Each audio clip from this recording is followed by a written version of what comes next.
மனைவியாகிய மரியாளை சேர்த்துக்கொள்ள ஐயப்படாதே, அவளிடத்தில் உற்பத்தியாக இருக்கிறது பரிசுத்த ஆவியினால் உண்டானது. அவள் ஒரு குமாரனை பெறுவாள், அவருக்கு இயேசு என்று பெயரிடுவாயாக, ஏனென்றால் அவர் தமது ஜனங்களின் பாவங்களை நீக்கி அவர்களை ரட்சிப்பார் என்றான்.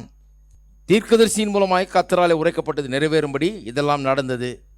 அவன் தீர்க்கதரிசி என்ன சொன்னார்? அவன் இதோ ஒரு கன்னிகை கற்பவதியாகி ஒரு குமாரனை பெறுவாள், அவருக்கு இம்மானுவேல் என்று பெயரிடுவார்கள் என்று சொன்னான். இம்மானுவேல் என்பதற்கு என்ன அர்த்தம்? தேவன். பாருங்க, ஒரு குழந்தை பிறகுது, அவருக்கு பேர் என்ன? இயேசு.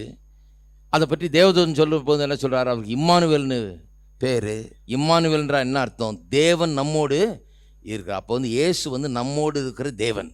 அவர் மனுஷன் மட்டுமல்ல, அவர் தேவன்.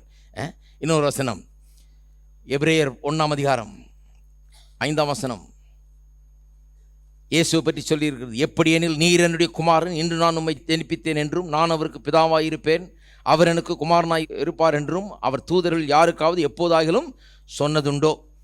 மேலும் தமது முதற்பேரானவரை உலகத்தில் பிரவேசிக்க செய்தபோது தேவதூதர் யாவரும் அவரை தொழுது கொள்ள கடவர்கள் என்றார்.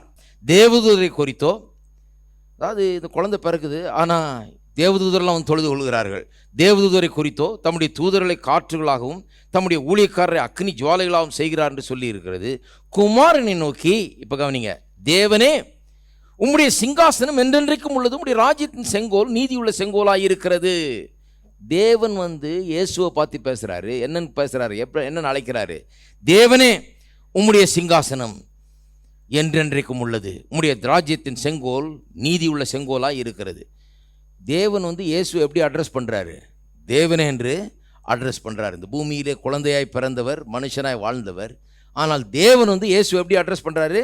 தேவனே என்று அட்ரஸ் பண்ணுறார். 1 தீமோத்தேயு பக்கத்திலேயே 3ஆம் அதிகாரம் 16ஆம் வசனம், அன்றியும் தேவ பக்திக்குரிய ரகசியமானது யாவரும் ஒப்புக்கொள்ளுகிறபடியே மகா மேன்மையுள்ளது. தேவன் மாம்சத்திலே வெளிப்பட்டார், ஆவியிலே நீதி உள்ளவர் என்று விளங்கப்பட்டார், தேவதூதர்களால் காணப்பட்டார், புறஜாதிகளிடத்தில் பிரசங்கிக்கப்பட்டார், உலகத்திலே விசுவாசிக்கப்பட்டார், மகிமையிலே எடுத்துக்கொள்ளப்பட்டார். தேவன் மாம்சத்திலே வெளிப்பட்டார். தேவ பக்தியின் ரகசியத்தை சொல்றாரு. அவர் என்ன சொல்றார்? தேவன் மாம்சத்திலே வெளிப்பட்டார். எப்படி வெளிப்பட்டார்? இயேசுவின் மூலமாக. 2000 வருஷத்துக்கு முன்பாக இந்த பூமியிலே குழந்தையாய் பிறந்த இயேசு யார்? மாம்சத்திலே வெளிப்பட்ட தேவன் என்று சொல்லப்பட்டிருக்கிறது. அதே 1 தீமோத்தேயுல 4ஆம் அதிகாரம் 10ஆம் வசனம் பாருங்க. இது நிமித்தம் பிரயாசப்படுகிறோம், நிந்தையும் அடைகிறோம், ஏனெனில் எல்லா மனுஷருக்கும் விசேஷமாக விசுவாசிகளுக்கும் இரட்சகராகிய ஜீவனுள்ள தேவன் மேல் நம்பிக்கையை வைத்திருக்கிறோம். இரட்சகராகிய ஜீவனுள்ள தேவன் மேல். இரட்சகரை பற்றி பேசுகிறார், அதான் இயேசுவை பற்றி. அவர் என்னன்னு சொல்றார்? ஜீவனுள்ள